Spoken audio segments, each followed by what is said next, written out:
ug misubay ko sayo sa buntag nangatog sila subay ta sa baboy kay mata, magpakaon mga tog ug nangatog ko sila di ay nangatog sila. mo ni mga baktin nga Mo ni 31 days ni siya karon lawa lawa pit pit sa sa 13 na po na igsoon sa ari September. September mo'y ika 31 days ug natog na sila Igsoon ka na. limang Limang buwan buwan na na anayon anayon mga na siya. 5 ka buwan Buwan pero mapit sa ana, na 85 na kilos anayon na siya una po yung igsoon na Katupong to usa sa po tong to.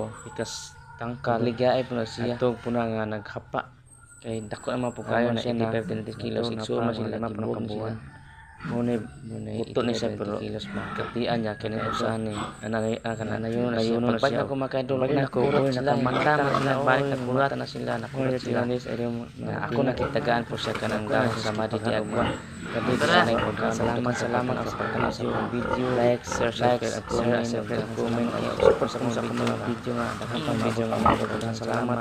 Bye. Bye.